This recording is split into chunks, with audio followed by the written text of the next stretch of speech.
Hello, everybody, and welcome to Changemakers, your show for new online business owners looking for inspiration and courage as they begin their entrepreneurial journey.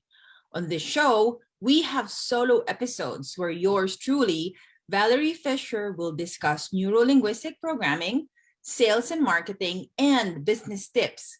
Majority of the show will have guests who will share stories of their own journey and whose products and services also hope to serve new online business owners like you, our listeners and viewers. I'm excited for this episode, so let's get the ball rolling. All right, good morning, good afternoon, good evening, wherever you are in the world. And today we have another episode of Changemakers with Valerie Fischer. And today I have a very special guest.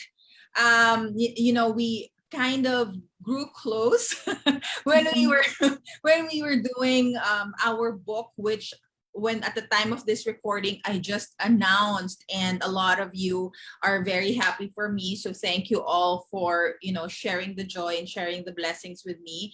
So today's episode I have Miss Djemilah Birnie. Hello, what time is it there where you are? Hi, it is like 7:30 this morning. It's still a little dark outside. The sun is like just starting to peek up. Oh, we're on the opposite side. We're on the opposite side of the world. It's funny how we can do that virtually now, right? Yay. Okay. So Djemilah, thank you for gracing our show today. First of all, I would like to ask you to tell us something about yourself. Okay, well, something about me. I am 26 years old. I'm a recovering addict, and I have pretty much always been an entrepreneur. I don't really know how to work for other people. Okay, so fun fact about Djemilah. You've been an entrepreneur all of your life. How did that start? I mean, was there a change? Because for us, corporate used to be corporate junkies, there was something that we wanted to change. I wanted to change about my life. Was it the same for you when you were, when you decided that you were always going to be an entrepreneur? Was there a change in your life or in the world, because this show is called Changemakers, that inspired you to build and start your business? Yeah, you know what, Valerie? Honestly, I never even thought that I was going to make it alive past 20, because of just my childhood was interesting. Not that I had like a terrible childhood. My parents weren't horrible people or anything like that, but they were separated. I was bouncing back and forth between houses, never got to make really close bonds with other humans and friends and connections. And so when there was the turmoil in the house, that just escalated. So that turned to me actually beginning minor drug use and experimentation at the age of 13. And by the time I was 16 years old, I was addicted to hard drugs. I was actually addicted to heroin. I was dropped out of school. I was no longer living with my family. And I was in an abusive relationship.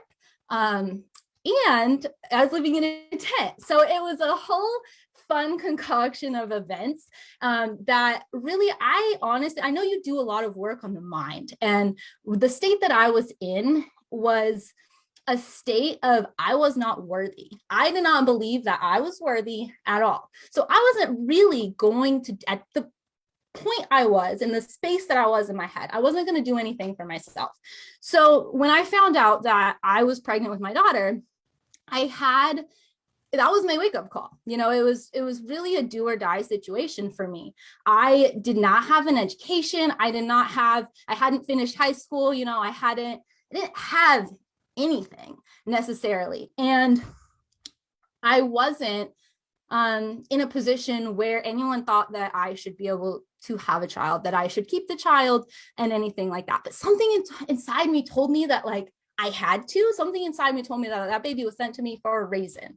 And so I decided to change. I decided to change my life first and foremost, and that's really where my journey began. Was me wanting to make a change, not even for myself, but to make a change for this unborn child that I knew maybe I wasn't worthy. Maybe I didn't feel, not that I wasn't worthy, but maybe I didn't feel worthy in that moment. I feel worthy at that time in my life, but I still knew, I was like, this soul has not done anything to be unworthy. This soul is worthy. So how do I make myself worthy of this soul? And what that took me going and getting help. That took me going to the state and seeking help for the mental challenges that I was going through, the addiction challenges that I was going through, the housing challenges that I was going through, all of that. And I got state assistance. I got in all of the state programs so I could finish and get my diploma, because that was very important to me, that if I was going to have this baby, I needed to get my diploma so that I could tell her in the future that she had to get her diploma. And that was really the only reason I wanted to do it. You have to practice what you preach. Exactly. And Valerie, it's so crazy how the universe source can lead us to these different steps in our lives that takes us on a journey that we never would have expected. I never would have expected that me getting pregnant at 17 years old when I had been using was going to be the thing that would save my life. I never expected that would be the thing that would have started me on the journey that has allowed me to now change so many people's lives and help uplift the planet, the world. And when I went back to school, what started my journey is actually my senior project for school. I was at a special school for, kids that had different things going on and that needed extra help to graduate. So it wasn't a traditional classroom setting. It was all project based. Everything that we did was project based. And for our final project, I decided I asked my teacher if I could make my project starting a business. I was like, this is actually something that could actually help me in my life. It's something that could actually help, me actually get off. I didn't want to be on state assistance. I didn't want that forever. I knew it was a temporary solution, but I didn't want to get stuck in the system, because I saw so many of the people around me, because once I got into the system, now you're around everyone else in the system. And I see how that cycle, how cyclical that cycle can be. And I was like, this could be a great solution. So I didn't have any money and I didn't buy anything, but I knew how to crochet. So I learned how to crochet stuffed animals and hats and little things that I could sell to all of the moms in my pregnancy support groups. Cause I was going to groups like crazy because I was getting sober. So I needed all the distraction I could get. Yeah, I needed every distraction I could get.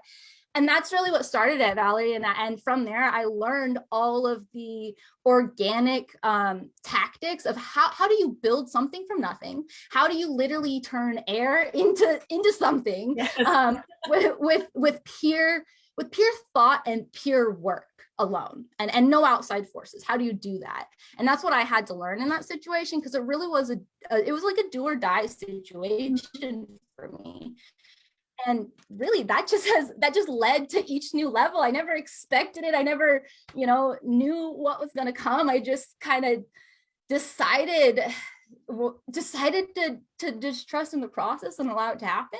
Mm-hmm. And I think one of the reasons why I have been able to let go and allow things to happen so much more than I know a lot of people are able to, mm-hmm. Is because I have been at that rock bottom, because I've been all the way at that point and been able to figure out how to turn nothing into something. Mm-hmm. So I know that even if the flow takes me to a dead end, we can figure it back out. And like what they say, when you've reached rock bottom, there's really no way to go but up. Where else can you go? Exactly. Where else can you go after you hit rock bottom? That's very, very inspiring. And to think that at that time you said you were not in a very good state, the state of mind, but then you knew you had you were motivated by something else, your unborn child, like what you said, even if it did it there. Well, how do I say, it's innocent, it's pure, and you needed to be there for your child, and that's what got you out of that situation. Okay, so when you said steps and then you did the business, when you started that business, what were the struggles that you faced? Because you had to face a lot in your personal life, and then you became an entrepreneur, and that's a different set of struggles and problems altogether. Do you remember what were the main ones when you were starting? I had no clue what I was doing, and I had no support. I had nobody else that understood what I was trying to do. I had nobody around me because all of my acquaintances at this point were drug users. So I had to completely remove myself from literally all of my friends, literally everyone that I had chosen to surround myself with for the past couple of years. And I felt completely and utterly alone. And it was really, really hard because not only was I embarking on trying to figure out how to be a mother, but I was also trying to figure out how to grow this business. And gosh, I mean, I can't tell you how many nights I was just up and just couldn't sleep and just up all night because I was just researching, trying to figure stuff out. And something that you might not know, Valerie, is that I actually all I had was a Walmart smartphone. It wasn't even anything fancy. I didn't have, I didn't have any of the fancy equipment. I wasn't at that point yet. So I had to figure it all out from this little phone, and I was doing my product photography. I was like literally everything. I was like figured out how to do editing, and like my pictures, actually I was actually looking back at them the other day and they're actually really good, and which is crazy because it reminds me how many invisible obstacles we like to place in front of ourselves. Like I'm looking back at these pictures and they look really, really good, and I can't tell you how many people I have talked to who've been like, oh, I can't do this thing because I can't get a camera, or I can't do this thing because I can't buy this thing or do this thing. And I'm like, there are solutions out there. They might be hard, they might suck a little bit, but we can do it. And that's kind of how this book happened as well. About like this book Yes. was kind of a very happy accident. Tell us Sharon about the Lechter's book. yeah. Yay! Because okay, so everybody, I think Djemilah and I met in one of the Facebook groups, and when she did the call out, I truly, truly resonated with the concept of the book. And then I asked my husband, I said, because it's not my, it's really not my dream. It's my husband's dream to be an author. But then I'm like, what do you think about participating in a collaborative project like a book? And he was like, ask, just ask about it, and if you feel comfortable, why not, why not try it? And I'm really, really grateful to you for choosing my story choosing my story. But now that you have told me your story, I'm like, oh my God, I'm absolutely amazed at your resilience. And this is really you. The book is you. So tell us about how did what was the hallelujah moment? Yeah, so you guys, so one thing I do just want everyone to know is that none of the other authors in the book knew that we were going to have this bigger name person in the book. Like I did not tell anyone this. So I had to keep the secret the whole time. And it was so hard for me because I didn't want one, I only wanted people to collaborate with me on this project who wanted to collaborate with me, not because I have connections, not because I know people, not because of any other reason except for they resonated with me and what I have going on. And then I wanted to surprise them, with this extra cool thing. And And I'll tell you about that. So Sharon Lechter is in the book, and it's just been literally a decade long manifestation for me. And it started when I first started my entrepreneurial journey. My mom gave me the Rich Dad, Poor Dad audio tapes. And at this point, I wasn't really reading very much. Now I read all the time. I love to read, but I didn't like to read back then because I struggled with reading for a long time. My brain is weird, but but I listened to those tapes, and those tapes really, really changed my perspective on everything. I remember like how I was saying how I was feeling so alone. Like those tapes, like those were my friends. You know, like those my friends that I listened to. Those were the voices that I was listening to because that's where I wanted to go. And I knew that in order to get to where I wanted to go, I had to literally like brainwash myself, brainwash my subconscious mind into completely changing because it had been programmed wrong. Yeah. And it needed some help. And so if you guys don't know, Sharon Lechter is actually the co-author of Rich Dad Poor Dad and like 12 other books in that universe. And Think and Grow Rich that she was partnered. Think and Grow Yeah, Rich. and she is the author of Think and Grow Rich for Women. She was asked by the Napoleon Hill Foundation to help reinvigorate Napoleon Hill's work. And so she also annotated Outwitting the Devil. So Outwitting the Devil was a book that was written by Napoleon Hill. Napoleon Hill is the author of Think and Grow Rich, the original. And Outwitting the Devil was actually a manuscript that was hidden away. It was literally locked away for decades because his wife was really scared that it was going to make everyone think he's crazy because he was talking with the devil, however you want to, put that. And so they literally locked away this manuscript forever. And then they came to Sharon Lechter and asked her to release it. So she annotated that book and released it. These are all important things in the steps of the manifestation journey. So the seed was planted like 10 years ago when I started. Didn't really think about it again, but like had a major influence in my life.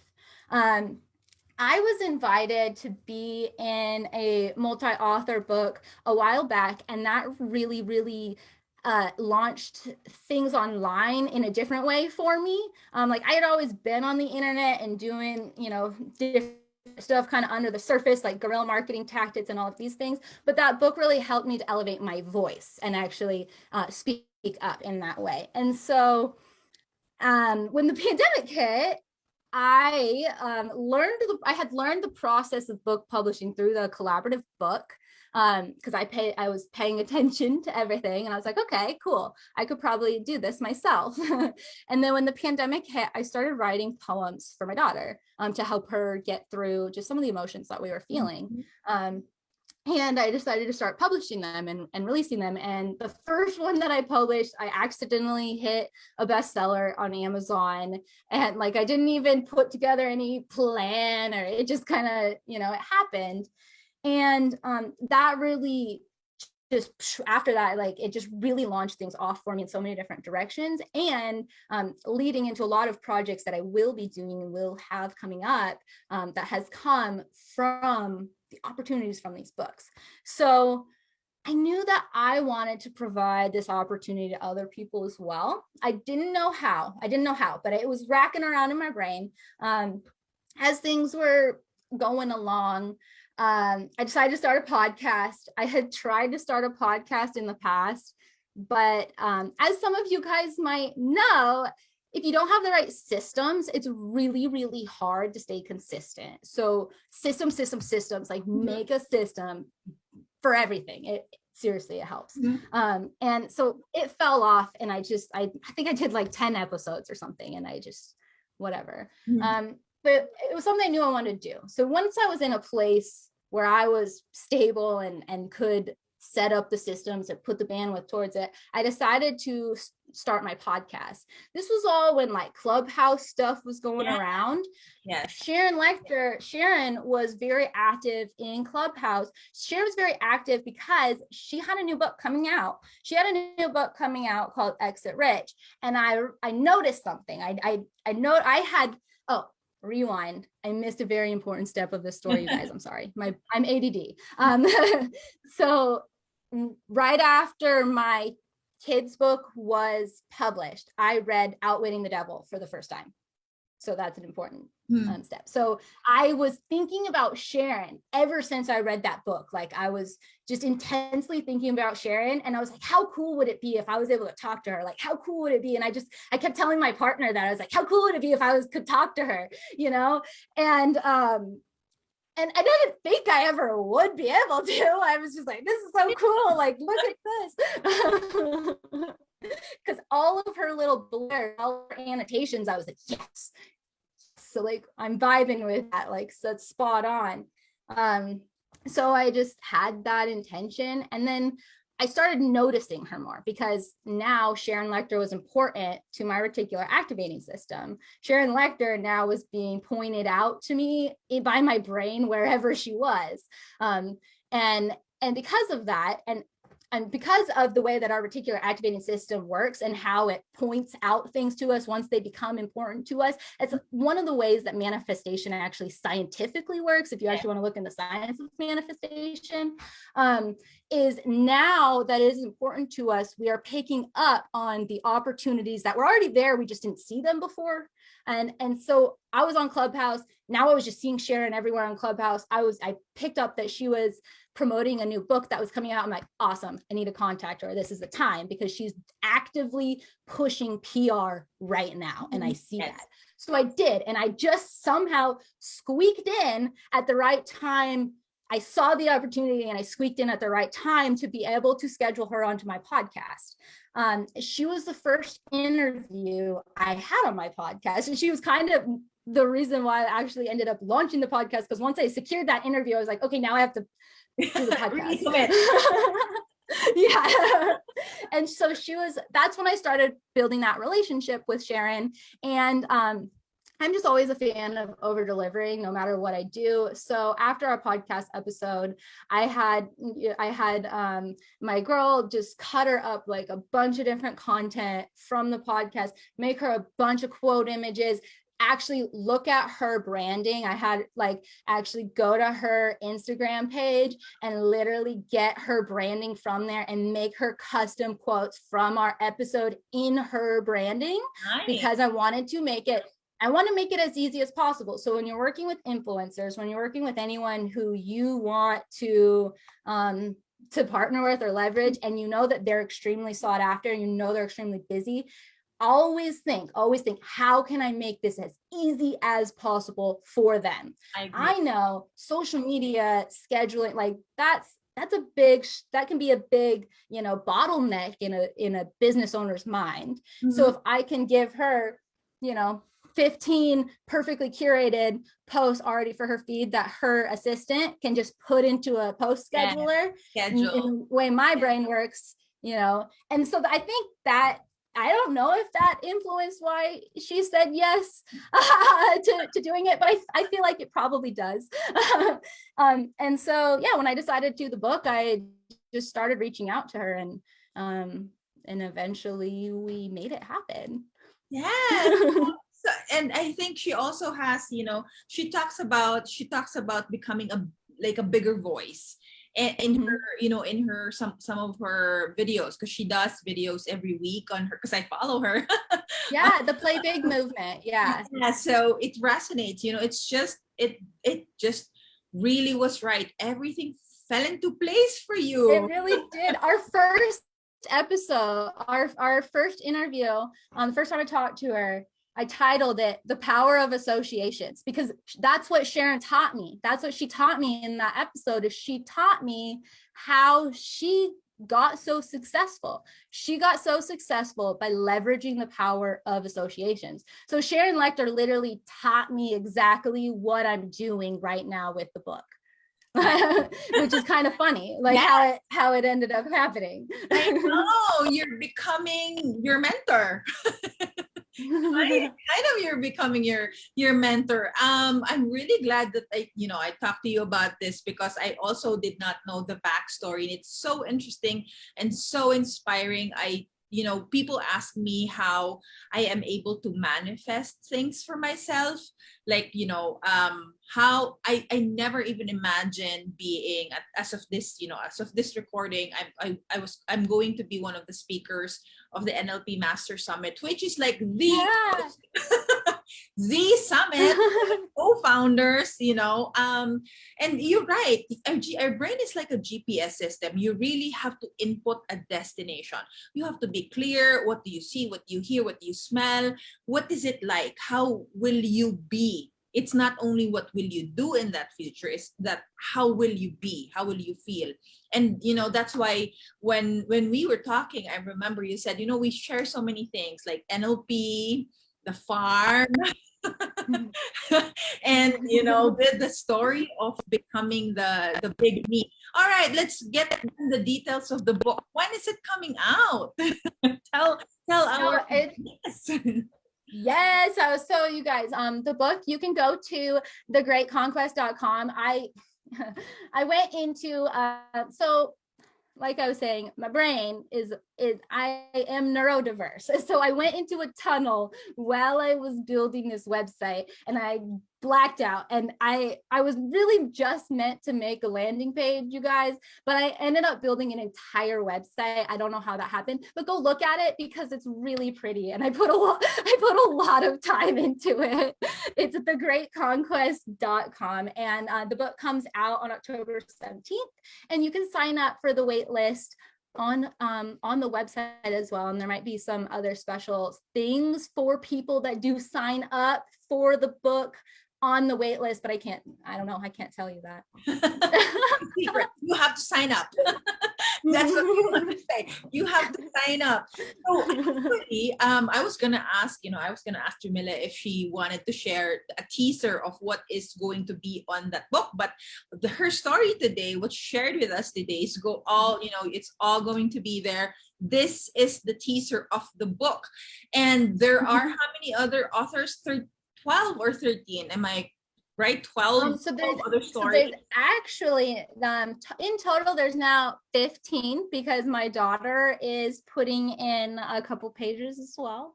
And my assistant Dana is putting in a couple pages as well, because she is just, oh my goodness, she has literally saved my life on so many different occasions. So yeah, it was, but so we're at 15. Yay. Awesome. So 15 wonderful stories of triumph, of victory, of resilience, agility, grit, all of these wonderful stories of becoming the big me. Okay, let's wrap this up. Djemilah, last two questions. Because we're into Sharon Lechter, maybe I don't know, maybe it's her advice, or maybe some others. First question is, what advice were you given in the past that you still take with you until now? And then another last question is, what advice can you give to all our viewers and our listeners today who are also trying to become their bigger selves? Yeah, what piece of advice? I would have to say, like, really what I repeat to myself all the time is the best is yet to come. I don't know if that's necessarily a piece of advice, but it has become a mantra that I heard from a podcast a couple years ago, and I don't even remember who it was from, and I'm sorry, and I wish that I could quote you on this, but I'm sending you love anyways. And it was the best is yet to come, and it has just sit with me so much, because in every bad situation, I can say it, the best is yet to come. In every good situation, the best is yet to come. Like, this is good, it's gonna get better, and it's like, it's something that I don't know, I've always just been able to turn to and find comfort in that. I'm not sure if that's exactly what you were looking for, but that's the big thing that really sticks out in my mind, that really, like, it comes back. I'm like, okay, yeah, you're right. The best is yet to come.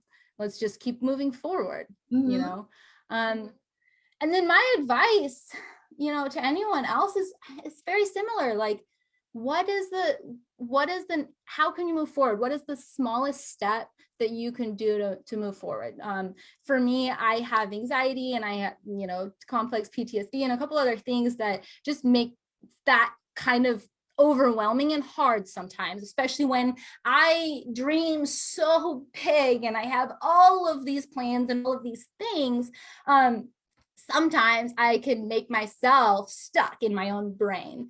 And so something that's really helped me is, what is the smallest thing? What is the very, very, very smallest thing that I can do that will just make some amount of progress towards that goal? And if you, that's my advice to you. What is the smallest step that you can take? Whether you're thinking about starting a business, or whether you're wanting to go try something new or complete a project. Maybe you want to write your own book. What is the first step? Well, if you want to write your own book, the first step might be to just sit down with a pen and paper and set a timer for 10 minutes just to think about what kind of things come out that you might want to write a book about, right? That might be a good first step. I mean, and if you've ever, I don't remember the book, but like habits compound. So once you start an energy behind something, you're going to find that you end up, maybe sometimes you only just do that one little step, but oftentimes you'll find that the momentum will carry you and you'll actually get a lot more done than you ever intended to.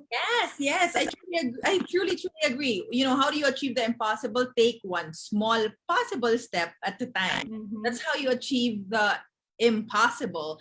And then when you do that small possible step every time, like what I did with, you know, when I initially wanted to be visible, I challenged myself to go on Facebook Live every day for the next 30 days.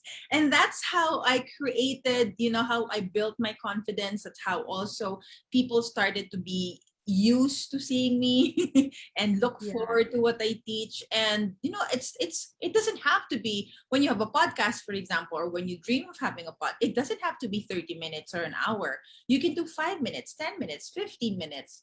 Don't make it hard on yourself. You know, you can make it easy. It doesn't, you can do what you want.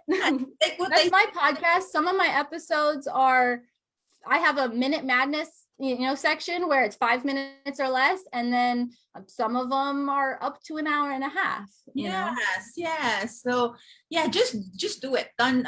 Another one that I always say is, done is better than perfect. Just do it. Yeah.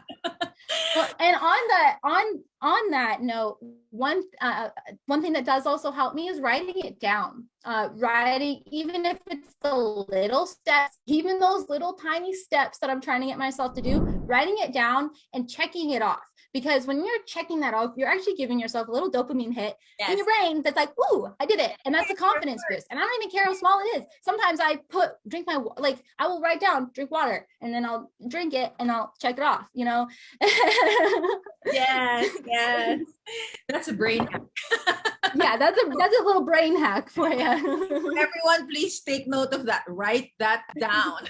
And then when you do that, when you start doing that, check it out. Check it off your list. Check off box. Check. Right. And what that does is it helps to build your confidence as it compounds over time, really. Yes. And it becomes like a small win. You celebrate small wins. Thank you very much, Djemilah. Thank you so much for guesting in today's show. So everybody, the website is www.thegreatconquest.com, and the book is called Becoming the Big Me, The Great Conquest. And there's 15 amazing stories with Sharon Lechter, with all of Djemilah's efforts, you know, and talents combined. So I'm very excited. I can't wait. Yay. I can't wait to share it with everybody. All right. So thank you, everybody. Thank you so much for watching and listening to another episode of Changemakers with Valerie Fischer. Bye! Bye.